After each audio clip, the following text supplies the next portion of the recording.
high IQ. By the time he got here, which is funny to say because that was a while ago, I mean, he wasn't, flying around as much anymore, but he was still a very good player. He could really shoot, he could post, he could ISO, he had size. He's very straight, he was very physical, very strong, and a great teammate. He's a great high character.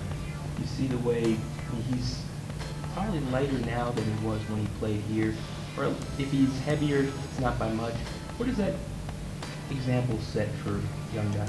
Oh, no question. I mean, I think all the older guys in the league that last, if you look at it, it's going to be because, a skill developed or whatever, but as much as anything, they learn how to take care of themselves. So obviously, he's done a great job with that.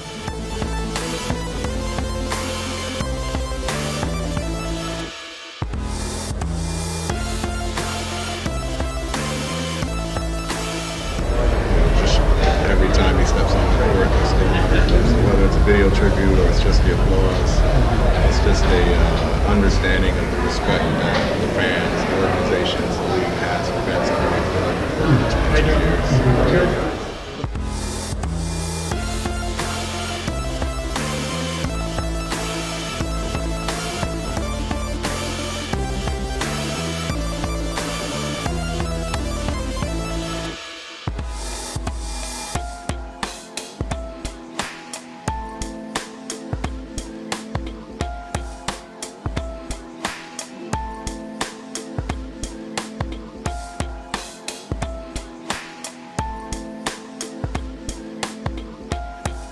I would say this overall, I think that what you want to do is, not, and I'm going to be somewhat of a long answer, the whole key is to be balanced.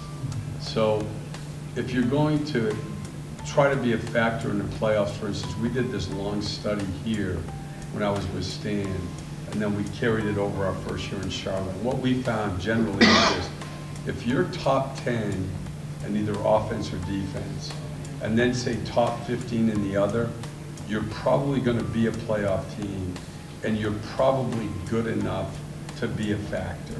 So, like for instance, our best year in Charlotte, we were 9th in offense, 9th in defense, and I think we were 6th, Miami was 3rd, and you may remember we had a 7-game series that was good, and they were top 10 in both also.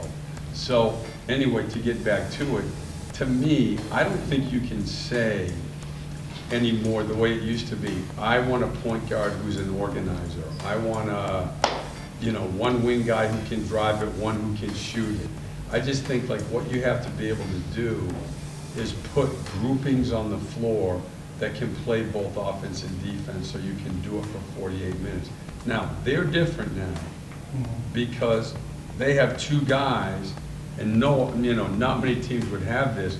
They have two guys who can get terrific shots without the aid of a pick and roll. Nobody else, not many other teams can do that. So they're able to build their team totally differently.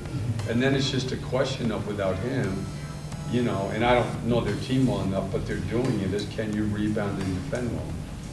So I think it just depends on, it's always going to start with who's your best player, who's your second best player, and then you build everything else around them.